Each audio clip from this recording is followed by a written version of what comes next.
Welcome to Beyond Podcast. I'm your host, Anthony Petralis, and we are so excited for today's episode. Usually we're out here, we're interviewing coaches and talking to coaches and have them on the podcast, but we have a treat.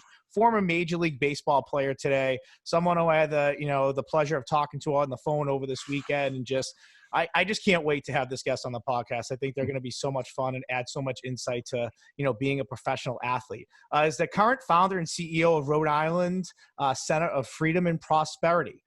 Former Major League Baseball outfielder, first baseman, and designated hitter.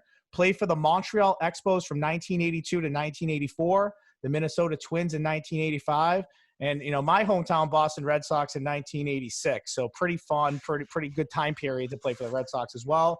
And is the all-time batting average leader in Ivy League school history. At 415. So an incredible athlete, incredible person, and someone we're super excited to have on here today. So again, former Major League Baseball player, Mike Stenhouse. Hey, great to be with you and all your millions of fans, Anthony. Yeah, after this episode, I'm hoping that. I'm hoping that. So we'll see. We'll see. But again, thank you for coming on the show today. We're so excited to have you.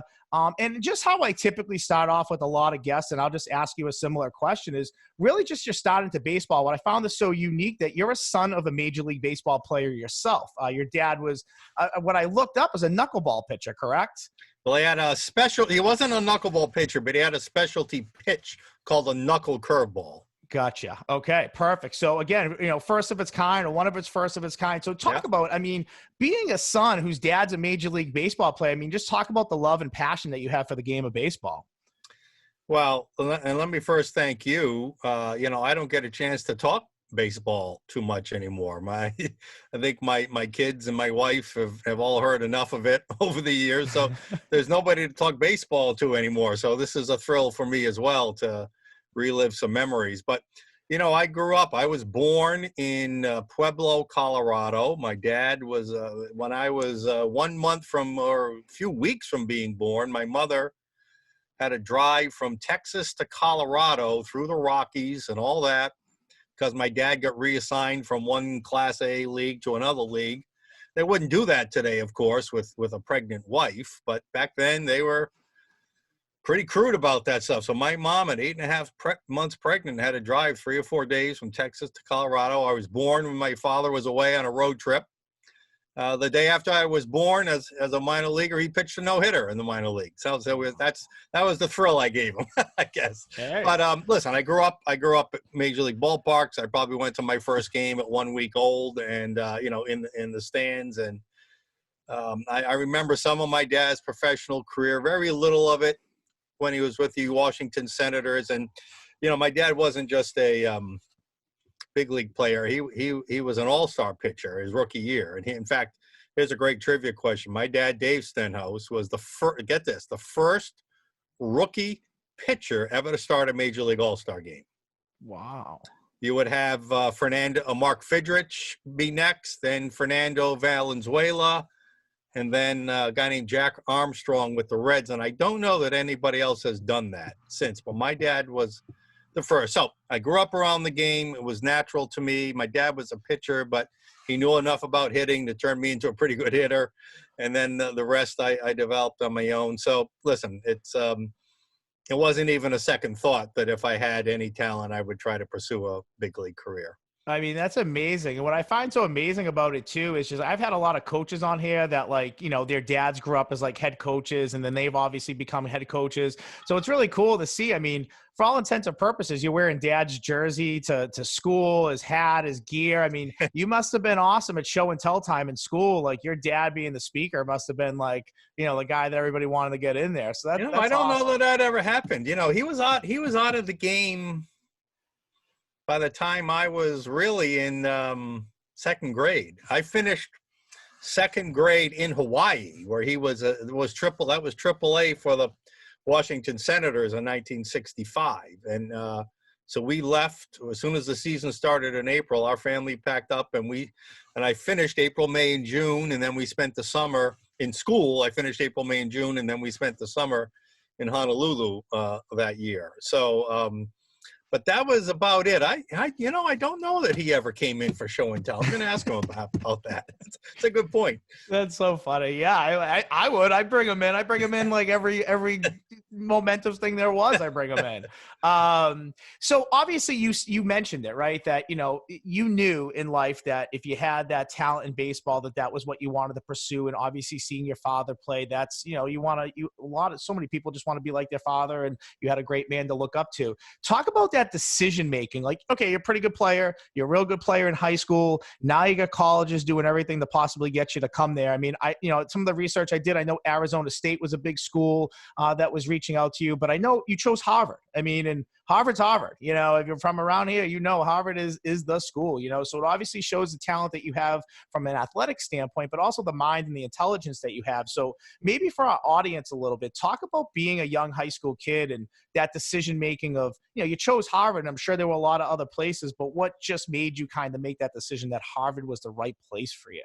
Well, you focused on a really important decision I made, and it wasn't evident. I was very, very thin. You'd never know it now, because they ask me how long ago did you play? I say about 45 pounds ago, but I don't even measure it in years anymore. But anyway, I was very, very thin as a young boy and as a young teenager.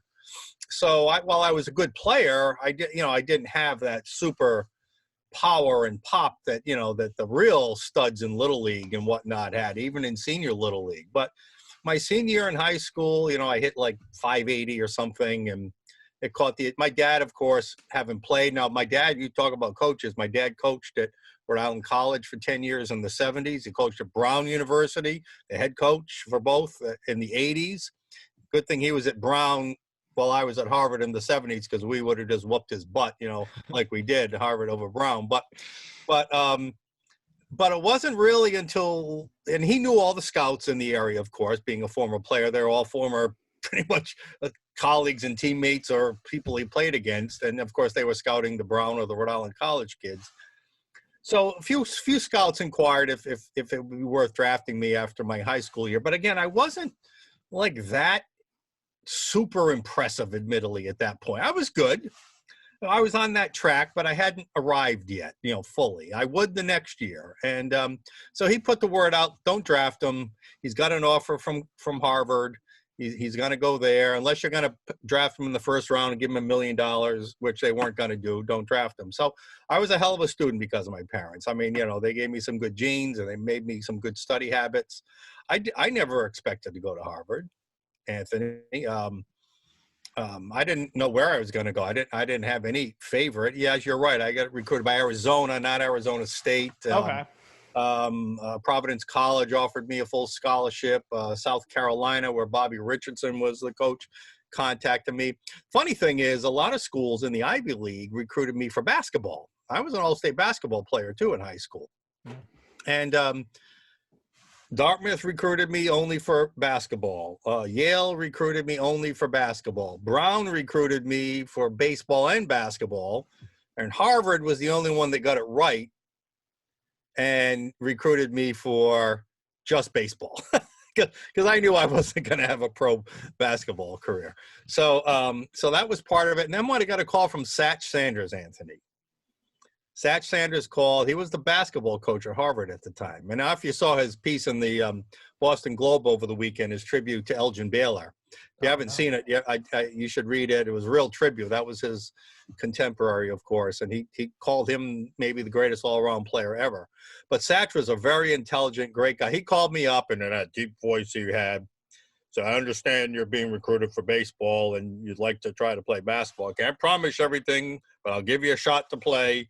And he did, and I made the varsity, and I played freshman, which you only could do your freshman year at the time at Harvard, and I played varsity my sophomore year. Then I gave it up to concentrate on baseball. So Harvard, once I was accepted and once they were the only school to recruit me properly, that decision was easy. Plus, coming from a Italian mother, I needed to get a little way from home, just a little bit away, Yeah. Brown University, which was my second choice, was just too close to home. Well, yeah, a little way from home, just enough to get some good food. And get some laundry done. Laundry every now and then. That's exactly it. So, you played 3 seasons at Harvard. And I just want to statistically go over a few numbers there and talk about what we mentioned at the top of the podcast, which is your Ivy League record that you have. But you played from 77 to 97. From 1977 to 1979, 2-time Ivy League All-Star and All-American. Your freshman year, you hit .475, which was the second best batting average in NCAA Division I at that time period of the year. And you had the best, like I said, overall batting average over a tenure. So you had a pretty successful career at Harvard. And I know that also led to you playing in the Cape League, and we'll talk about the Cape League numbers in a minute. But just talk about, as a collegiate athlete, athletes always they think to themselves, did they make the right choice? You have all these different schools recruiting you. Did I make the right choice? I mean, if you obviously statistically you did, right? But just talk about the overall, you made that decision, you're at Harvard, just your playing time at Harvard a little bit, and maybe how that helped you mature to become a better baseball player. Yeah, sure. As I mentioned a little while ago, it was that freshman year. I mean, I think I went something like 20 for my last 30 and boosted my average up to that 475 and with a lot of power and with a bunch of RBIs. And that was really when I knew I was on the track. That's when I really started getting the attention of the scouts. That's when the Cape League came calling. There weren't many freshmen that played in the Cape Cod Baseball League then, but I was recruited and I went to play for Chatham, which I played for 3 years. But our freshman team, our Harvard team, when a certain pitcher started, one of our freshman pitchers, we had 8 of our 9 starters were freshmen. That recruiting class was incredible we had at Harvard. And Harvard, unlike today, don't forget, so I'm getting recruited in 76, right, to go there that fall. But in 74 and 72, that team went to the College World Series. Wow. In fact, I don't know which year, but one of those 2 years, they beat USC, Freddie Lynn's USC team in the first round. So Harvard was the second-ranked baseball program in New England. So the opportunity to get a great education and to play top-notch Division I baseball ended up really being a no-brainer. I was going to go to an Ivy League school, even though I had full ride scholarships from some non-Ivy League schools. My parents, sat with me and said, "Listen, it's worth it to us to fund you for that kind of education and still get that level of ball that can keep your career hopes alive." And it did, and it was fine. And the competition was great. Of course, the competition was even better in the Cape Cod League, where I really honed my skills. And I think I even shined better in the Cape Cod League than I did even at Harvard. I seemed to do better at that point in my career against the better competition.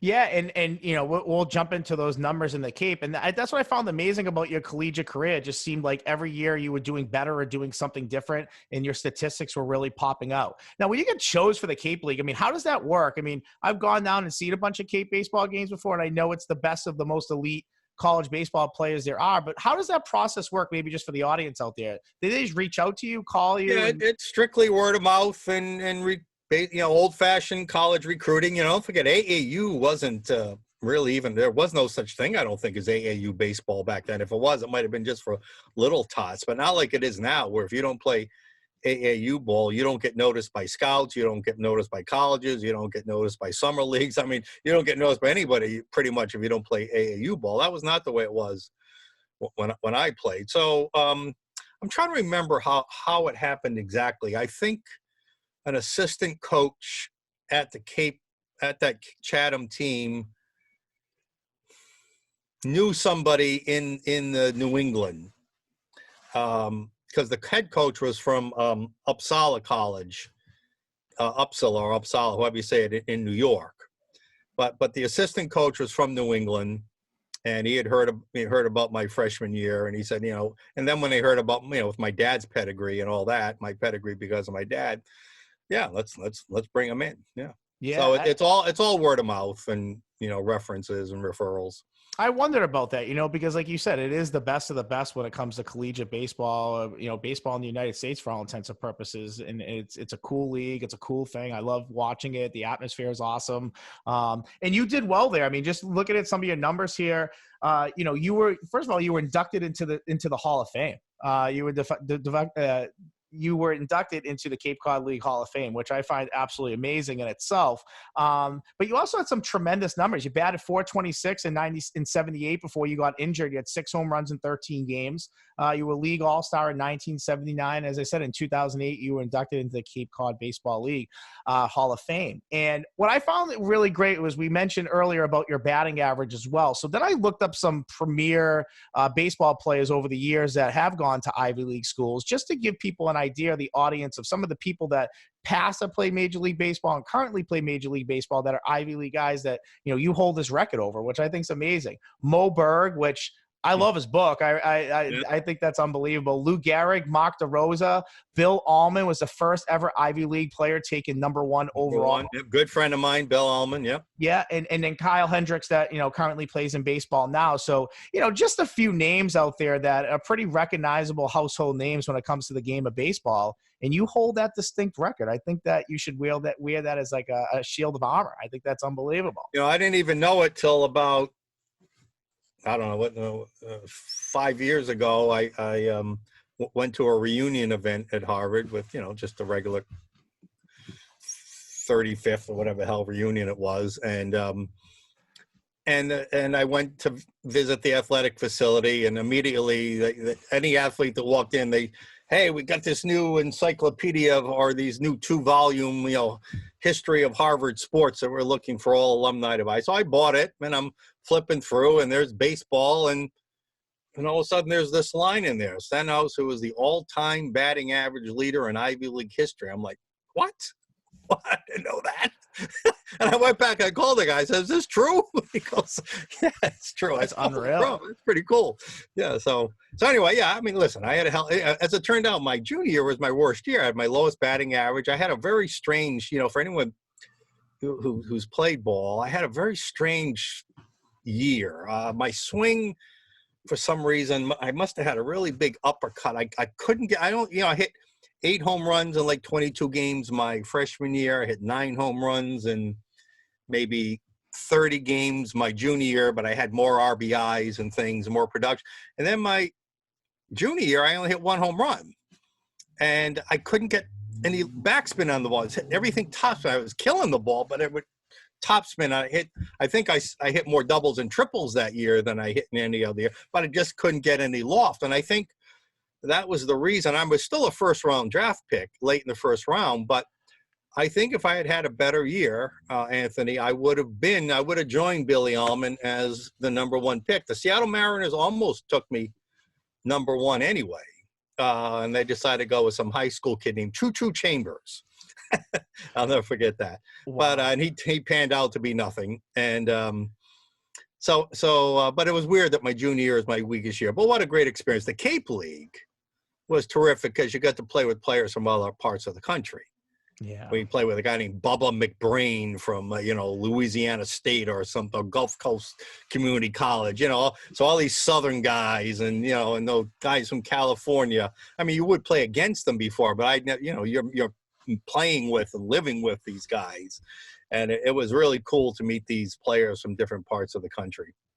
Yeah, and that's what's like so fascinating. I mean, like you mentioned earlier, it is going against the best of the best, right? So obviously that's going to bring out the best in your game. And as you're pursuing your dream and your passion, Major League scouts are watching and they see you playing well against some of the best competition in the country and arguably maybe at the world at that time.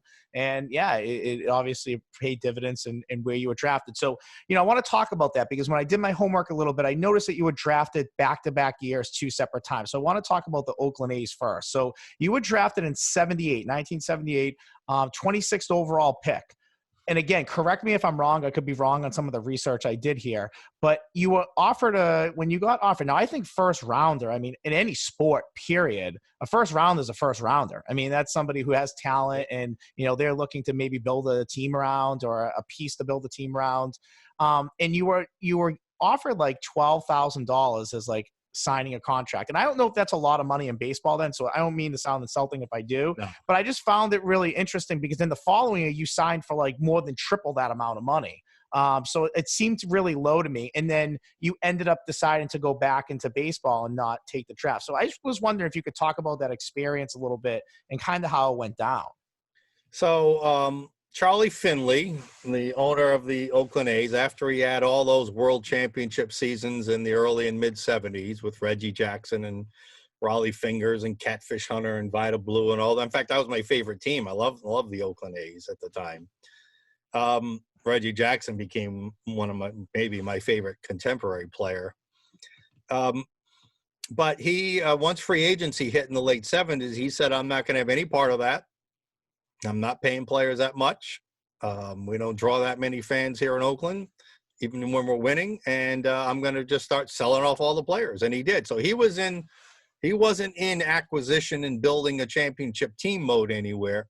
He was in getting rid of salaries. He didn't want to pay anybody anything relatively to play. So he didn't even have scouts who scouted me in the He didn't have anybody in the East Coast to scout amateur baseball. But the Major Leagues has something called the Major League Scouting Bureau that compiles its own notes on players. So he drafted me late in the first round, just based solely on the notes from the Major League Baseball Scouting Bureau. Neither he or anyone in his organization ever saw me play.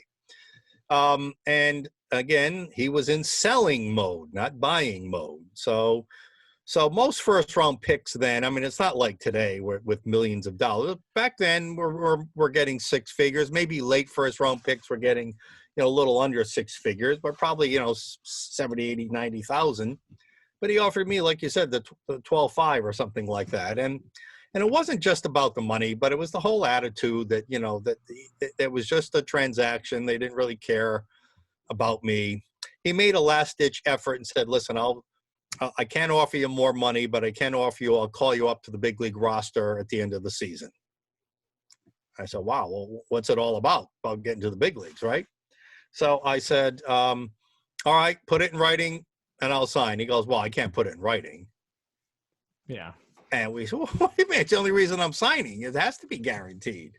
So I can't do that. So we said, okay, thanks, but no thanks. And I went, and during this time I was playing ball in the Cape League and I just continued to play. In fact, after I agreed to take the offer, all my teammates took me out and really got me smashed that night. And then all for naught, because I ended up staying there.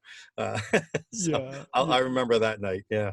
Yeah, and that's it. So to me, because then the following year in 80, you got drafted by the Expos and you were fourth overall. So not only were you still drafted in the first round, from all intents and purposes, you're now a top 5 pick. And I'm sure financially that is a little bit more than, say, what it would have been if you got drafted. Well, a little bit different. It's a secondary phase. They don't do it anymore. It was for all the players who either weren't eligible in June or players in my case, because we actually filed a complaint with the commissioner's office and said, listen, Charlie Finley and the Oakland A's did not negotiate in good faith with me. They offered me an ultimatum. They lied to me about this, roster thing.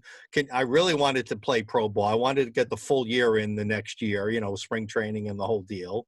And even though I would have loved to have, joined my classmates and played another year at Harvard, it was, at that point in my career, I wanted to play pro ball. And so we asked for an exemption to be eligible for the January draft, because normally if you're drafted after your junior year and you don't sign, you're not eligible to be drafted again until the following June of your senior year. But we asked for an exemption and we received one. They agreed. Finley is Finley. We agree with you. We didn't negotiate in good faith, so we'll make you eligible for the January draft, the secondary phase, what they used to call it. And that's when so it's a much smaller pool of players. So getting drafted fourth in the first round isn't nearly the status of getting fourth in the first round of the June draft. But still, the Expos drafted me. And here's the irony here, Anthony. I probably would have been better off signing with the Oakland A's. Wow. Because they had no talent. They sold everybody. With the Montreal Expos, I'm behind Andre Dawson, Tim Raines, Al Oliver, Pete Rose, Warren Cromartie, Ellis Valentine, Terry Francona. and as it turned out, I had no place to play. No matter how good a career, which we'll talk about shortly, I had in the minor leagues, I couldn't get playing time. The competition, that team was so good, that organization was so strong, I didn't get what I felt was my deserved shot at the big leagues. With Oakland, that shot surely would have come. Now, we couldn't have known that at the time. But looking back in hindsight, it's easy. I absolutely feel I would have been better off signing with Oakland. Yeah, just from like a talent perspective, like you Yep. said, what you were playing behind, and some of those guys, they weren't too old at that point. Some of those guys were, No. younger guys in their careers that were very good players. Raines was actually probably younger than me. He signed out of high school, but he was, he might even been younger than me. Dawson wasn't much older. Yeah. Yeah, Terry Francona was my age. So It's interesting, right? And you mentioned the minor league. So I kind of, I want to talk about that. I know we jumped into you getting drafted, but obviously a lot of times, like most guys that get drafted, in baseball, there's very few that kind of jump right into the majors. Most of them are starting their career in the minors and building their way up. I mean, your minor league career was a tremendous success. But just maybe for the audience a little bit, talk about the grind of playing in the minor leagues, because it's not, even today playing in the minor leagues, it's a grind. I mean, you're not getting the luxury life that people would think that baseball athletes are getting. I mean, you're on buses, probably driving all over the place, playing a million baseball games, and I'm sure it was an exhausting life, but you seem to balance it pretty well because you had a great minor league career. So just talk about your minor league career, what you maybe learned as a baseball player to maybe get better, or just maybe a mental aspect of the game that didn't exist before. Well, you hit the key word, learn. Unlike any other sport, you just think about it.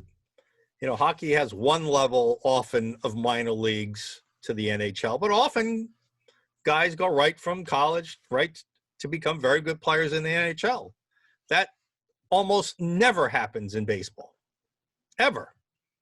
The learning process, even for the difference in talent and skills and acquired skills, versus natural skills and strength, that often you don't develop till after you've graduated college. And certainly that was my case. I was 180 pounds leaving college, ended up playing pro ball, 195, and I needed, if you can picture, I was a left-handed hitter, kind of power type hitter, but a good average hitter, and as we'll probably talk about, a very good disciplined hitter, very patient, but you had to learn. So you had to start low at single A ball, work your way up. And from a financial point of view, even though I was fortunate enough to have a little bit of a signing bonus, it wasn't enough to make me rich. It was enough to buy myself a car and put some money in the bank. That was about it. Put a little money in the bank. Wasn't much. But our monthly salary was $600 a month. Wow. For only the 5 months of the minor league season. So Wow. Picture that. Right. You got to pay your rent. You got to eat. You got to tip the clubhouse guys. When you go on the road, we used to get like maybe $8 a day meal money if we were lucky. That might even been high. When we go on the road, I mean, I can remember going to Fort Myers, which was a nothing town in 1980, where the Royals were. And there was all the town was a ballpark, a hotel, and a Walgreens across the street. And I used to go over to the Walgreens late morning, and I'd buy 2 or 3 Walgreens subs from like their, they used to have sort of like a deli kind of pre-made sandwiches. That was the best way I could spend my money and get the most to eat. And then because I had to save $1 to tip the clubhouse kid, which was tradition every day. So of my $8 a day, so the other 7 was for a soda and maybe 3 subs or something like that, that you'd eat before the game, and then you'd save one in your room, even though it got warm after the game, but that was the minor league life, So, And that's what's crazy to me, right? Because most people think professional athletes getting drafted, you think money, you think luxury, you think comfort, and then you're hearing this and you're like, yeah, these Walgreens sandwiches were amazing. And, and it's important, I think, to hear perspective. I mean, I'm sure it's the same in the game somewhat today, but obviously they have a lot more, things that they get. But back then, baseball was a grind, and working your way up to the major leagues was not only a process on the field, but also living life off the field is not easy.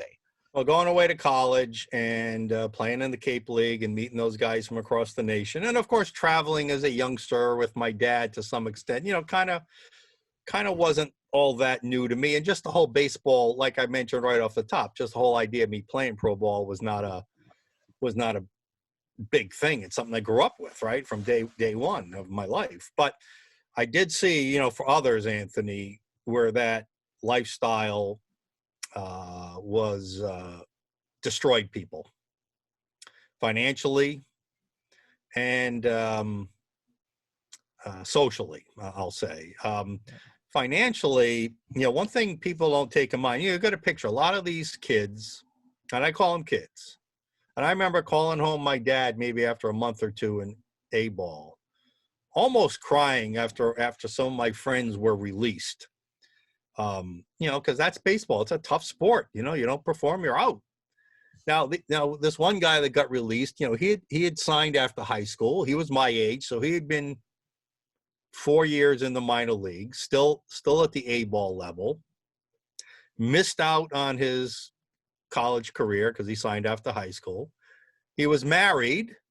His wife missed out on her ability to get a college education as well because she's following him around. They've got kids. They're living on no bonus. They're living on that $600 a month, no money in the bank, no job prospects, no training, no education. And now 4 years of your career is gone and you go home. I mean, this guy was crying his eyeballs out. What am I going to do now? What am I going to do now?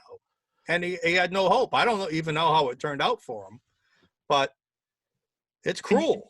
When you look at that, do you say to yourself when that process was going on, like, man, I'm glad I went to Harvard, at least went to college and was getting a degree? And I'm sure that ran through your mind a lot as you saw some of your close friends or people that you knew that were getting cut and then being like, I don't know what life's going to bring me next. I've been dedicated to this for X amount of years. Well, of course, and that's why, that decision to go to Harvard, to get the best of both, to get with a, top-notch Division I school and to get a quality education, top-notch education, was 2-for-1, no-brainer deal, I mean, if you think about it, right? Yeah.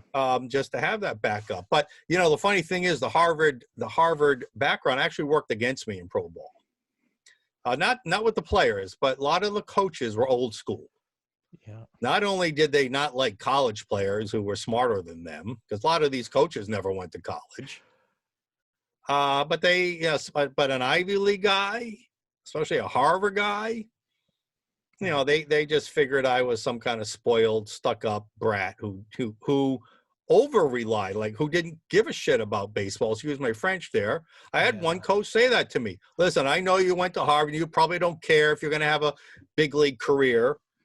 Because you have an education and opportunities, you could fall back. It's timeout. Timeout.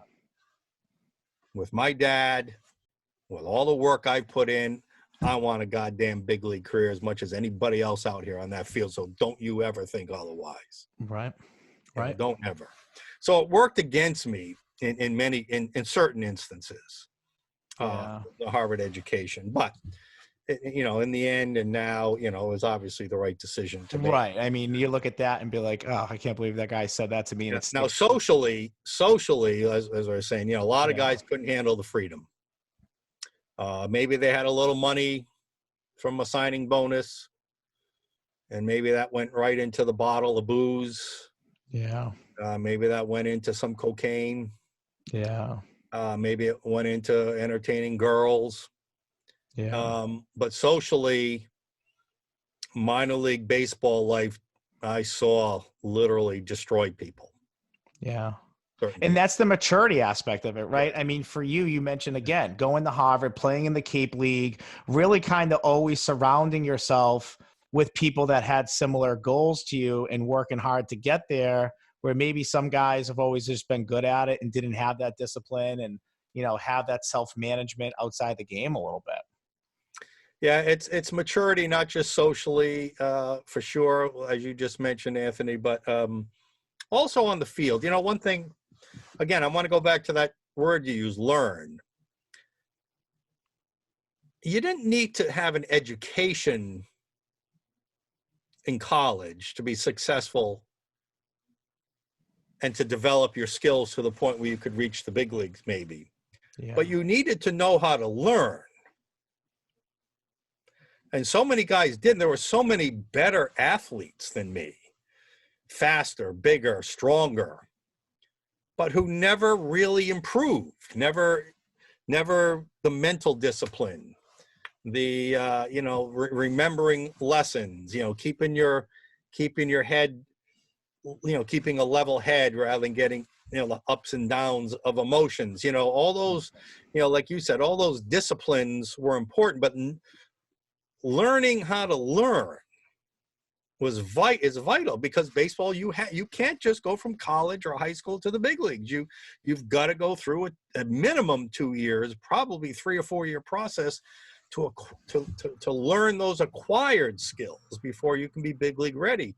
And so many players just couldn't do it for whatever reason. Yeah, you hear it in all sports. The lifestyle sometimes is the downfall of the great athletes, like you said, because they just don't know how to manage it or deal with it. Now, let's talk about you. You put that grind into the minor league for a few years. You were a heavily regarded, minor league baseball player. Peter Gammons came out and said that he thought you were one of the best, out there. Talk about your first big league call-up. There's things you remember in life of where you are, what you were doing when something happened. That has to be one of those moments when you got your first major league call up. Talk about the emotions that run through you, knowing how much work you've put in to kind of get to where you are. My first big league call up was actually quite anticlimactic. I was in my first year in AAA in Wichita, Kansas, and they had told me, now, just to educate, I don't know if the rules are much different now, but after 3 years in the minor leagues, in which case an organization owns you exclusively, or rights to you, they own the rights to you. After 3 years, if you're not on the major league roster, the 40-man roster, 25 of whom are in the big leagues and 15 are in the minors, you become eligible for what they call the Rule 5 draft. If some other team thinks you're big league worthy, they can draft you in the off season and put you on their 40-man roster. So in other words, you're unprotected. So if you were really top prospect, most organizations would either would make sure you are on the 40-man roster by the end of your third year, or just after the end of your third year. And most of the time back then, they were more liberal in calling up players to the big leagues, with the September call-ups.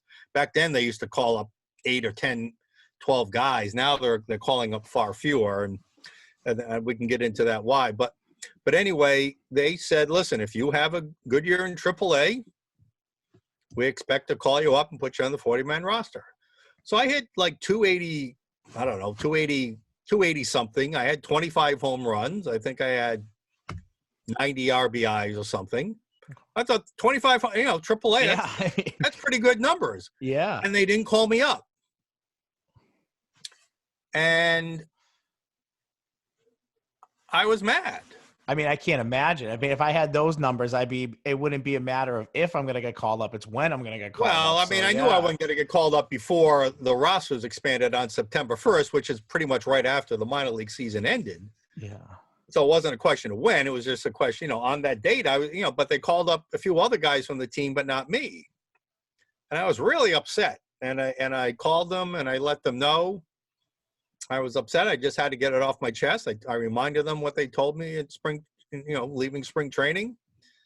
And I started driving home from Wichita in my car. And I was in Kansas City.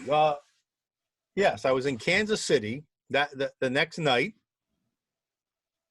And I guess I had called my parents or something to tell them where I was. And they said, hey, we just got a call at the house from the Expos. They want you to call them right away. So I called them from Kansas City and they said, okay, you convinced us. We changed our mind.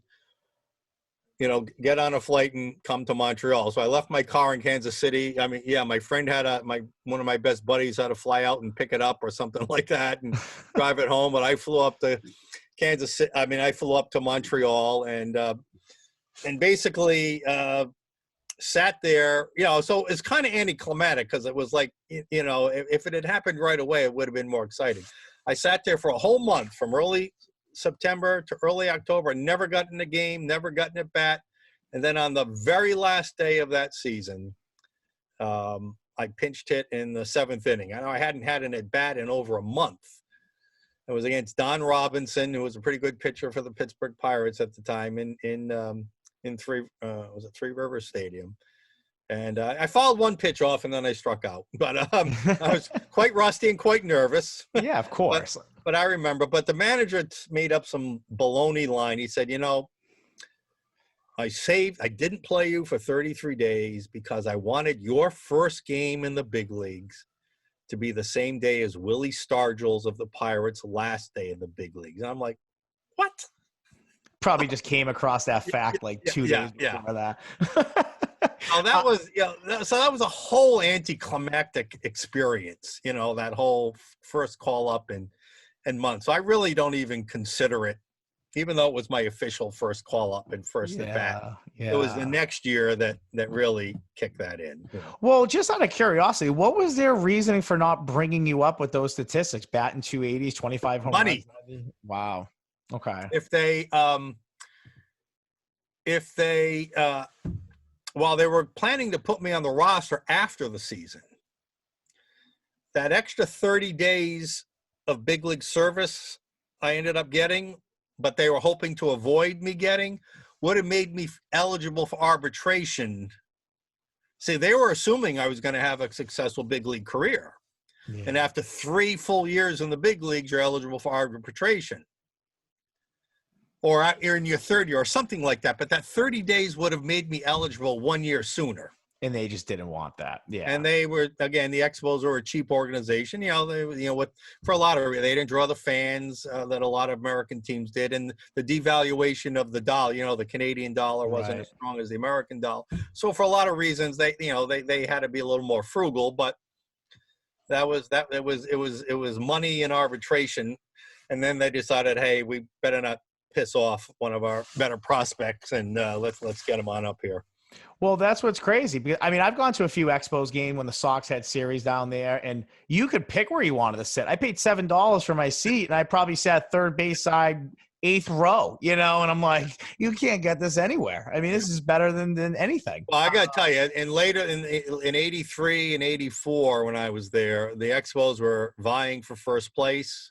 Yeah, against the Cardinals and the Phillies, and for those 2 years they were packing them in. Now, in 1980, 81, 82, they weren't, but in those few, man, they were really starting to come out and watch the Expos, and it's too bad they didn't win any divisions in those years, but they had 2 chances to really solidify themselves in Montreal those few years, and the team just didn't perform well. And then even when they even had more success in, what year was that? 94, they were first place, and then they had the strike and the season didn't finish. Right. They had Larry Walker and Marquise Grissom and Pedro Martinez and all those guys, and they were clearly the best team in baseball. Yeah. And then the season was canceled because of a strike. Well, that's what's crazy. That killed the Expos, right? That killed them, because then the next year they couldn't afford to re-sign a lot of those guys, and that was it.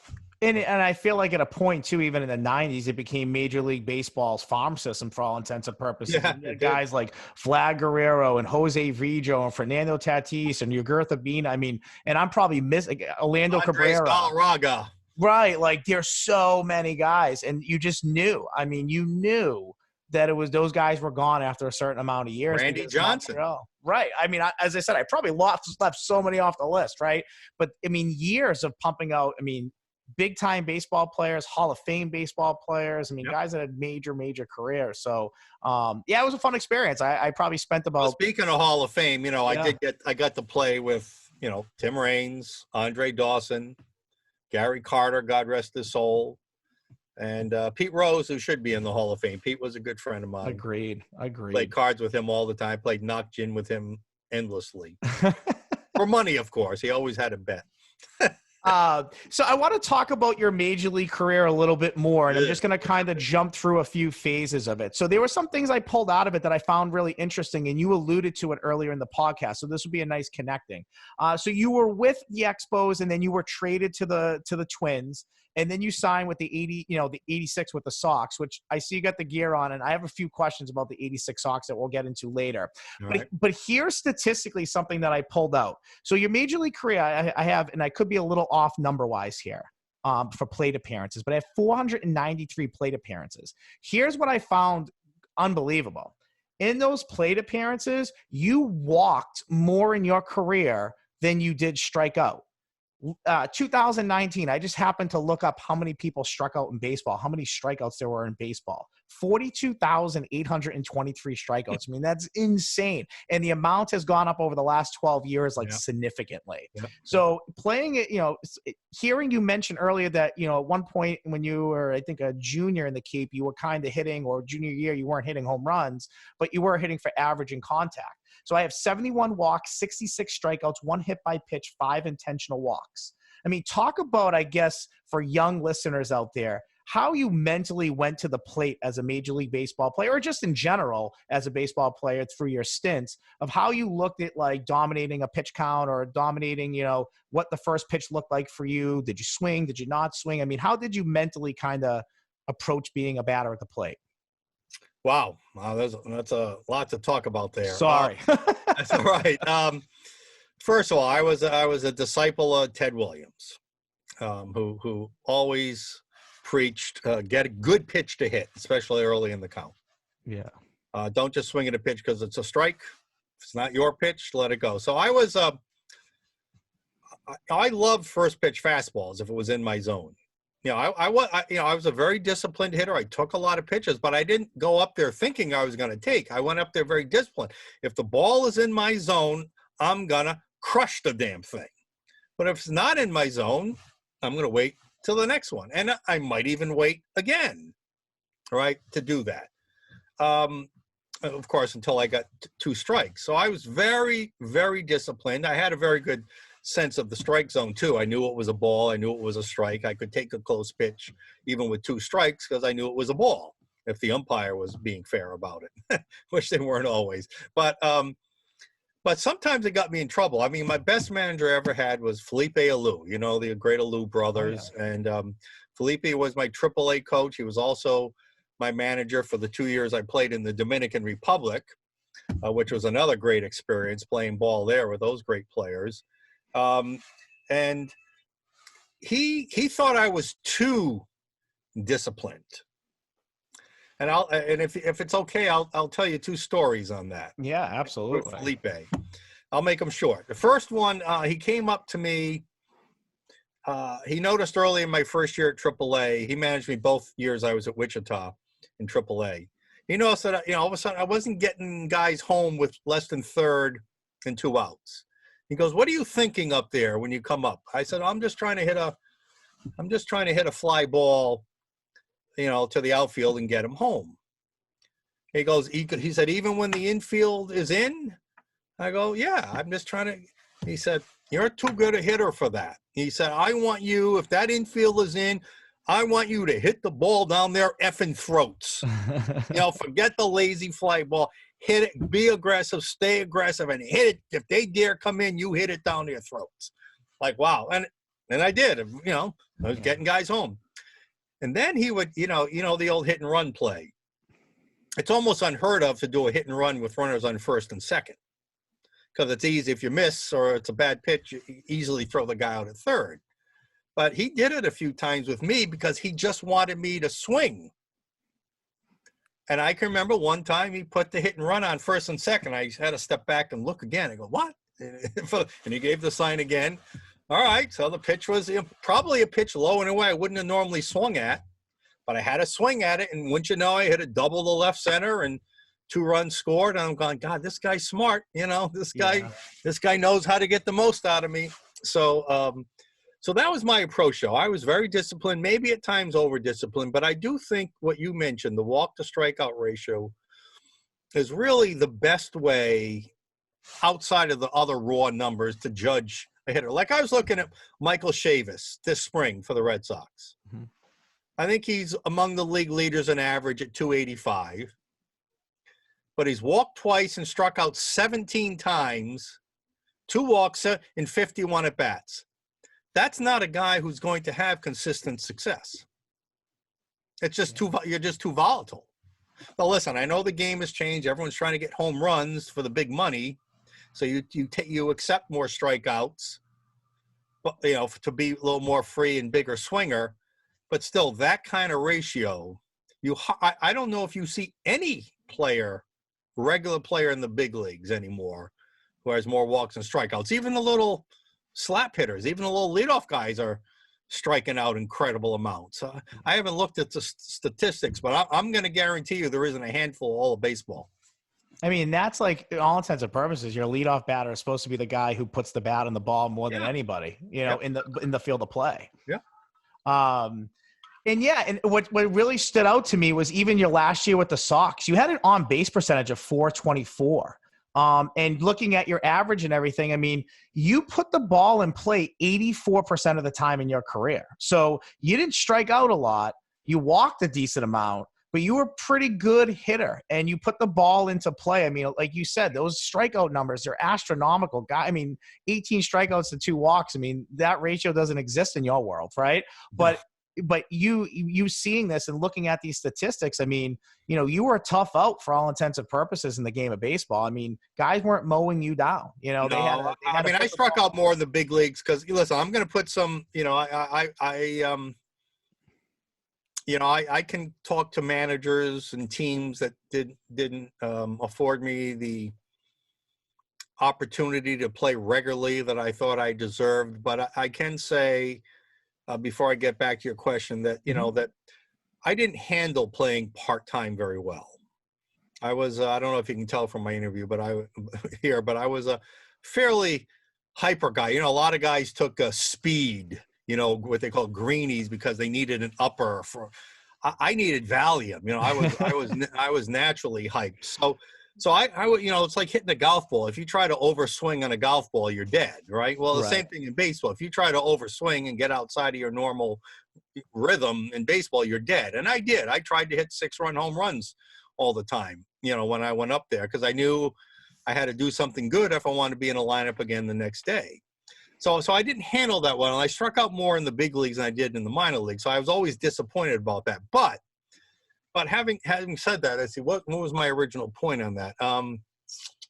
We were just talking about how 84% of the time you put the ball in play. But I wanted to go back to the Red Sox story. So when I was with the Red Sox, again, I had a couple starts, a bunch of pinch hits. I was 2 for 21. I just couldn't get in the groove, hit a few balls hard right at people. You get 2 more hits out of those, you're hitting 250, or something like that. But anyway, I was 2 for 21. So when I was sent down that year in lieu of Mike Greenwell, another lefty hitter, I had the lowest batting average on the team. This is in the big leagues now, but I had the highest on base percentage on the team because I had 13 walks. Yeah, and I had to look at that twice. I was like, wait, and it was what? true. Yeah. True. I had like a 436 or something on base. 091 average, 436 on base. I mean, that's unheard of, kind of stuff. So, and Earl Weaver said, but there were some teams that appreciated that. When Earl Weaver, it was in the paper, heard that I got sent down, he goes, send him down. Hell, that guy would be batting leadoff for me. Wow. Like you said earlier, getting on base has value. And look what happened. Moneyball would come by 10 years later, right? I was 10 years too early, 10 years ahead of the time, Anthony. And also I played in the wrong league. The National League in the 80s was an AstroTurf league. Yeah. And they wanted the fast outfielder type, Willie McGee type players, Tim Raines kind of guys. And I was a grass player. So I was the wrong time and wrong field type. Yeah, yeah, but numbers don't lie. And at the end of the day, that's an impressive stat. I mean, that's like a quarterback, having a low completion percentage, but the most touchdowns in the league. I mean, it's somewhat a similar type stat for sure. So this next round of things that I want to talk about is just me being a fan and just like curious about the way some things were in the game of baseball. So the one thing that I want to bring up to you, and you're wearing the gear, is playing for the 86 Sox. I mean, you talked about the squad that you played with in Montreal. I mean, the 86 Sox were a squad in themselves. I mean, all-stars, Hall of Famers, I mean, legendary players. I mean, and obviously we know how their season ended. Tough luck in game 6 and then losing game 7. I mean, you play with those guys. You knew those guys. I mean, talk about that 86 team a little bit and what you maybe learned as a baseball player, even if it was a short stint, playing for that organization and playing for that team that was a game away from winning the World Series. It was my hometown team. I'm wearing the stuff today. But it was a very difficult and bitter, I wouldn't even say bittersweet. It was kind of if you really want to look at it, I was honored to be able to play for my hometown team, but it was really a bitter experience for me. I was signed. I was told things in spring training. I led the team in hitting in spring training. Despite hitting instructor Walt Rainiac, who was the exact opposite of my Ted Williams style hitting style, who tried to change me halfway through spring training. I had to basically tell him, "Screw you! I got to go back to the way I know how to hit." And I just got on fire, and they still didn't put me on the opening day roster. So I went down to Pawtucket, got off to a pretty good start. They called me up in late May, told me I would be, probably see some regular time because I played all the positions where guys needed rest. Bill Buckner with his bad ankles at first base. Jim Rice was getting older in his years, and Dwight in left field, I played there, and Dwight Evans in right field, and Tony Armas DH. So he said, these are all veterans who need some time off, and you'll be, hopefully playing. Well, that didn't come true. Not only did they never give those guys any time off, but when they did, they put somebody else in. McNamara just didn't, John McNamara, who passed away this year, God rest his soul, just didn't have apparently a lot of confidence. But again, I was kind of, I don't want to say lied to, but I was, but they didn't fulfill what they told me. Then they sent me down before the September. They didn't call me back up for the last month. And the worst of it all was the players broke every tradition and precedent in baseball when it came to voting playoff and postseason shares. I had just gotten married. My wife and I, good thing we waited. We were planning to build a house in Rhode Island. And because we were expecting a pretty decent payday for spending, a third to 40%. I spent 40% of the year in Boston. So expecting at the worst, I'd get a half a share. Maybe if I was lucky, they'd give you a full share. Well, I ended up getting 1/30 of a share. Wow. They decided that year against all precedent to give guys, even though they were there on the team, McNamara, just like I said, he played the same 9 guys every day. Yeah. And there were a lot of guys like me, Rob Woodward, Ray Kionis, the shortstop, guys who weren't there the whole year. And honestly, it really was hurtful that your own teammates would screw you. Yeah. It's amazing. I mean, so instead of getting like $35,000, I got like $3,000. Right. Yeah. And it just seems like from the stories that you're telling, baseball is just such a numbers game in that sense of why they don't bring you up to why they keep you down to why they bring you down. It's all about money and arbitrage. I mean, it's wild. I mean, it's one thing for the organization to do that, but this was the players. Right. And now you're hearing it from MLB. Yeah. I mean, your union, for all intents and purposes, what you guys negotiate and fight for, here you are, and guys are kind of doing, shady things behind each other's backs a little bit, or right out in the open in front of people. So the attitude was, hey, we're the guys that carried all the weight, so why should we give those guys any money? They just sat on the bench. Well, it wasn't by my choice. Right. I mean, it's not like you wanted to do that. I got to ask you this. I mean, how does it feel to get plunked in a major league game? 90 plus mile an hour fastball. I mean, I feel like I dropped to the ground and be in pain for 20 minutes. Guys walking off like it's nothing. I mean, talk about getting plunked. I mean, how's it feel? Well, we didn't have the protective gear they have today. Yeah. We didn't have, we did have a single flap we had to wear. But we didn't have the arms and the legs. I mean, I twice got broke, in the Cape Cod League. After I got off to that hot start, a pitcher literally threw at my head because he was mad at me for hitting a home run off him. And I put my hand up, my right hand with my bat, and it hit me there, and I broke the third and fourth metacarpals. And then similarly in spring training in my second year of pro ball with the Expos, and it was just a simulated game in spring training, and a pitcher ball got away from me. He wasn't trying to hit me, and same thing, I put my arm up and it hit me right here, and I broke my wrist bone, so I missed the first month of the 81 season. Yeah. How much did that happen in baseball? Like, I mean, let's say, not that a guy's often. throwing at, okay. I mean, listen, guys got plunked. I'm talking about guys suffering a injury that, break. I mean, again, today they've got padded batting gloves.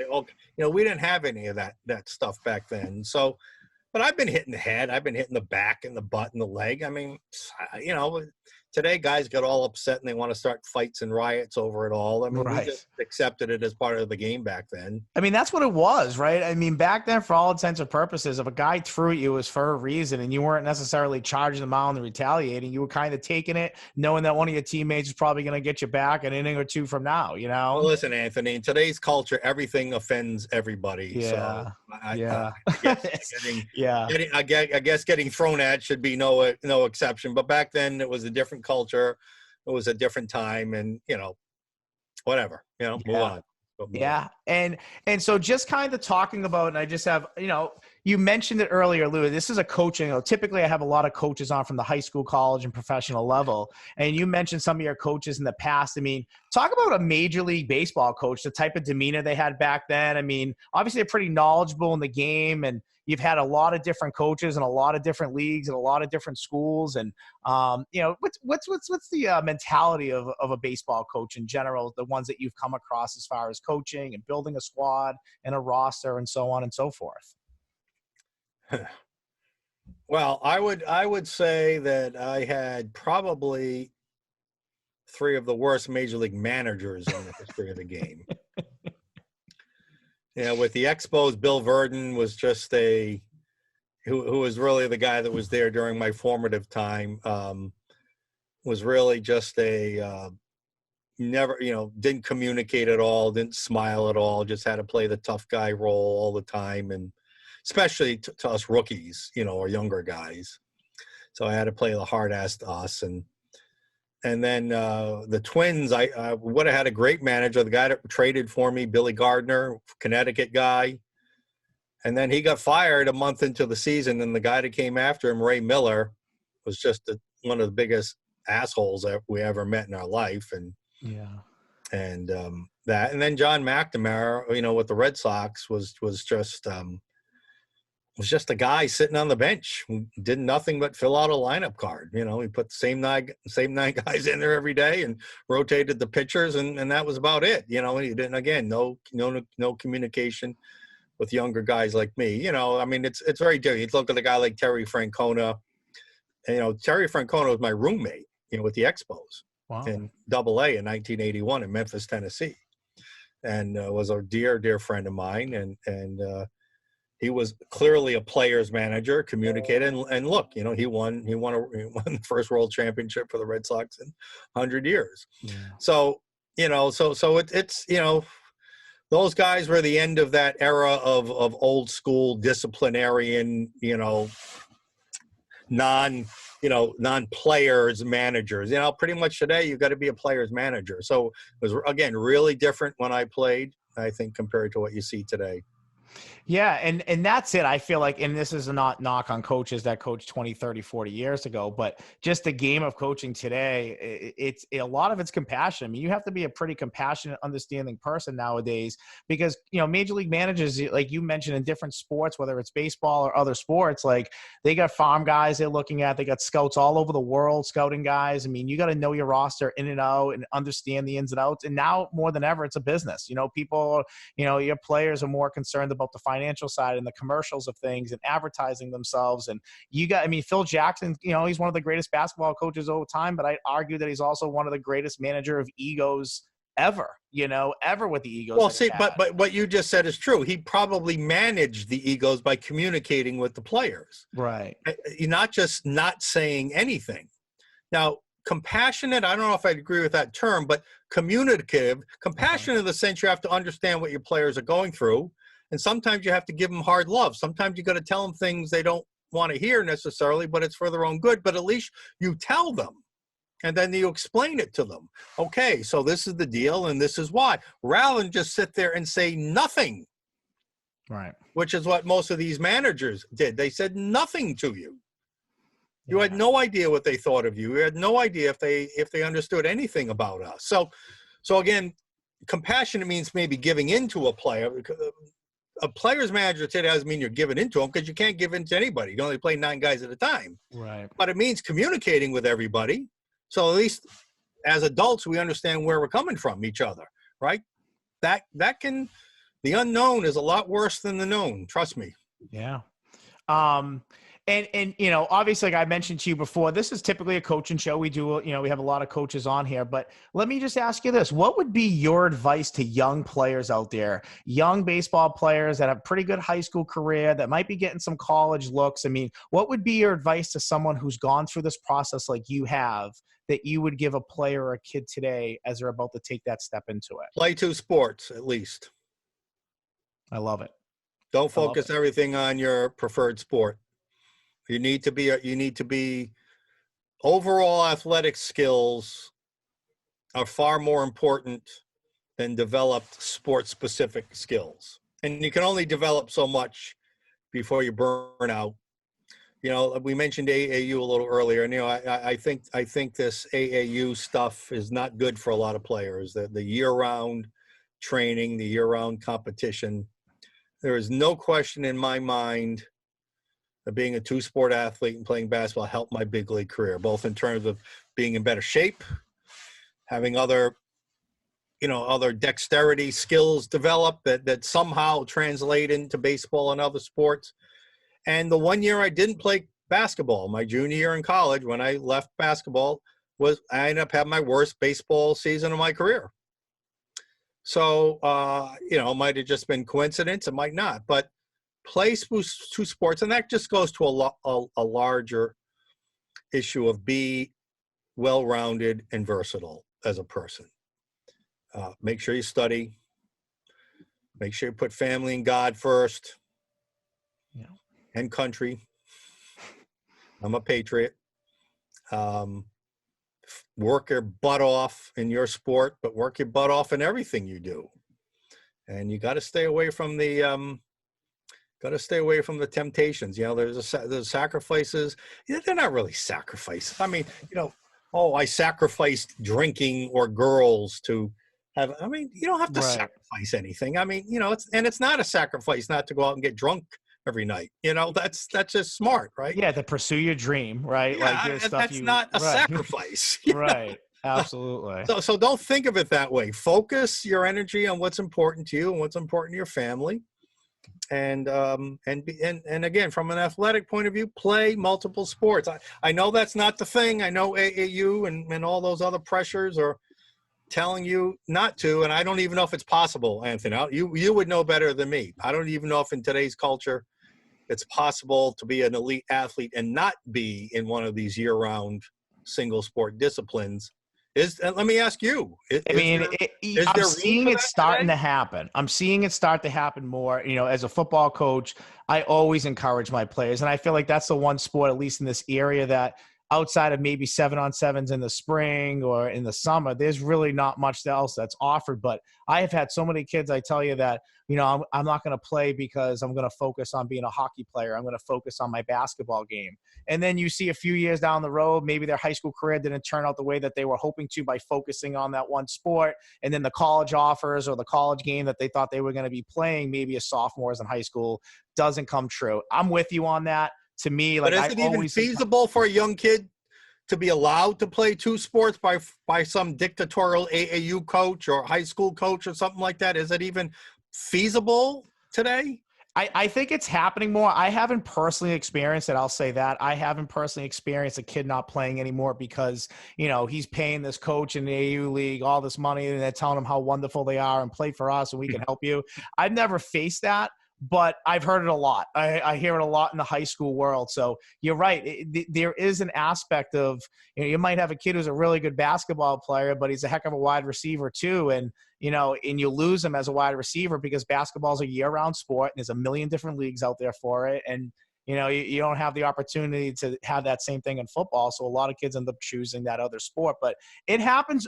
I agree with you. It happens a lot. I haven't experienced it, but it happens. I know it does for sure. Okay. And that's it. So, before we close out here, Mike, we have a segment of the show called the 2-minute drill. And our 2-minute drill is just rapid fire questions, 1 or 2 word answers. I'll set a timer. I do get a booth review. If I want you to explain something a little bit more, I'll throw the flag, and vice versa. If you want to explain something a little bit more, I'll allow you to throw the flag as well. So let me get the timer set.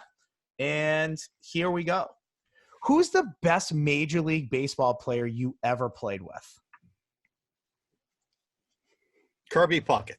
Oh, that's a great answer. The famous run across. Oh, God. Is that catch in the outfield?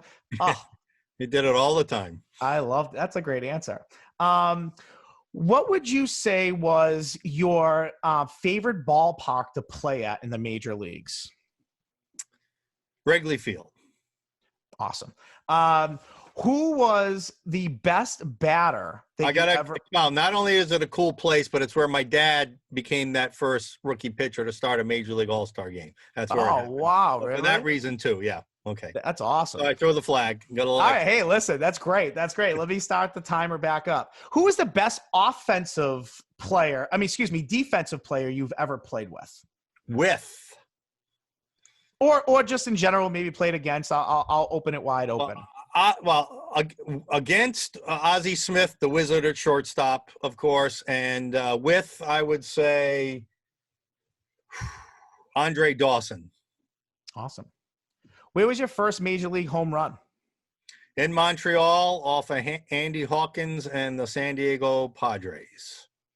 What would you say was the biggest hit in your career at any point that you remember? I'm going to say it was a walk. My only RBI with the Red Sox, I have to throw the flag. My only RBI with the Red Sox was bases loaded pinch hit in Toronto against the Blue Jays. We're, battling for first. 1 out, bottom of the 8th, tie game, and top of the 9th, tie game. And Marty Barrett's facing a funky right-handed pitcher named Mark Eichhorn. And, of course, John McNamara wasn't smart enough to know that Marty Barrett couldn't hit the guy. So Marty went to McNamara and said, Mac, I can't hit this guy. Put in Stenny. That was my nickname, Stenny. Put in Stenny or somebody to hit for me. So I was very patient. I ripped a few. He was a slow changeup pitcher. I hit a few balls foul, hit him hard. In fact, I sent a fan to the hospital. But I ended up taking a 3-2 pitch really close, but it was just down and away. And I walked home the winning run that game and my only RBI of that season. I love it. What's funny? I played in a softball league, and one of the team's names was the Sons of Marty Barrett. That was their softball team name. So I haven't heard that name since then. Let me say this for the record. Marty was not one of those guys who voted to screw his fellow teammates. Marty was one of the guys who supported us. That's great. That's great. Last question. Have you ever batted against your dad before? And if so, what was the result? Not in any meaningful way. Just, millions and millions of batting practice pitches. Yeah. I probably hit thousands of home runs off them. All right, Coach. All right, you survived the 2-minute drill. I appreciate you coming on here today. Honestly, it was a true honor, Mike. Like, just listening to your stories and what you've been through and what you learned. And, my favorite part is just how you got the education, right? Because throughout your stories of talking, it just came back to hearing what other guys were going through. And, when their major league career ended, it was kind of that question mark. And I know for you, you jumped into the broadcasting world, life after Major League Baseball a little bit. And maybe we can kind of end on a note there. I mean, talk about seeing the game from the other side of baseball. I mean, here you are as a player, dugouts, playing all over the place, all over the country, all different teams, but now kind of seeing the game as someone who spectates it and calls it. I never officially coached baseball, not even Little League with my kids. So being able to talk about it as a broadcaster was a great thrill for me and a way to stay connected to the game. Yeah. I started with the Pawtucket Red Sox, the very first broadcast on Nesson in 1988, the year after my last year as a player with the Tigers minor leagues in 87. I was with Nesson and the Pawtucket Red Sox for 12 years. For the last 3 years of that time, I also hopped back and forth. I did 2 years of radio and 1 year of radio and TV, but all on a part-time bit with the Montreal Expos. So I even got to broadcast as a radio, and doing play-by-play is a hell of a lot harder than doing color commentating, which is what I did with the Red Sox. But when I did radio for the Expos, I actually had to do play-by-play for a few innings a game. And that was interesting. And so I had to learn a whole new set of skills there. But being able to stay connected to the game and talk about it and share experience, because you could tell stories when you're broadcasting and all that, was really a great thrill for me. And it was really a really great part of my baseball career. Yeah, it's awesome. I loved it. And I saw how long you did it. I was like, oh, he must have been so good at it just because you had so much experience in the game. So yeah, I'm learning things as I do this too. I mean, I have zero training in it. And, sometimes I rewatch myself and I realize I make a mistake. And sometimes that's the only way you learn is from the mistakes that you make and get better at it. And the last thing I just want to talk about, I know we didn't jump into it, but I'd love to just hear a little bit more about it. At the top of the broadcast, we mentioned, founder and CEO of the Rhode Island Center of Freedom and Prosperity. Just wanted to give you an opportunity to maybe talk about what you're into a little bit right now. And we'll end the podcast on that. Well, I guess if you would say I had, like we were talking earlier, again, I didn't like the word sacrifice, but I had great resolve, right? To work hard, to develop mentally and physically, emotionally, to become a major league player, work really hard. I have to tell you, after 10 years at the Rhode Island Center for Freedom and Prosperity, if you can imagine, we are the state's only conservative think tank in a very blue, liberal, progressive state. And to be able to stay afloat and attract donors as a nonprofit for 10 years, it takes a lot of resolve. We don't achieve many victories. I mean, we are a last place team, almost winless in some years. But yet I stick with it out of principle because I believe in what our mission is. So and I get I get a chance to bloviate on the air. I like you. I have 3 times a week. I do a 1-hour video blog now talking about issues, which we started last year. So that's what we do. But we certainly face an uphill battle in this state. Yeah. Well, listen, I think you're great. I loved having, like I said, having you on here and just learning a lot about you, and funny guy, man, you're a funny guy. So I want to thank you for coming on the podcast. It means a lot that you took a time out of your busy schedule to do this. And, this little ring ding podcast that I'm starting to build up, and, having guests like you is what's going to make this better. So I really, you're doing a great job. I can tell you, as a former professional broadcaster to another guy who's going to be a professional podcaster, you're doing a great job. You ask great, insightful. You do your homework. And for any of your fans out there listening, keep tuning in to Anthony, because I know he's going to only get bigger and better. And if I can help you secure any guests, let me know. Okay. Yeah, absolutely. I appreciate that. Thank you so much. That means a lot to me. Thank you. So from Beyond Podcasts, I'm your host, Anthony Petrellis, Mike Stenhouse. Till next time, guys. Thank you.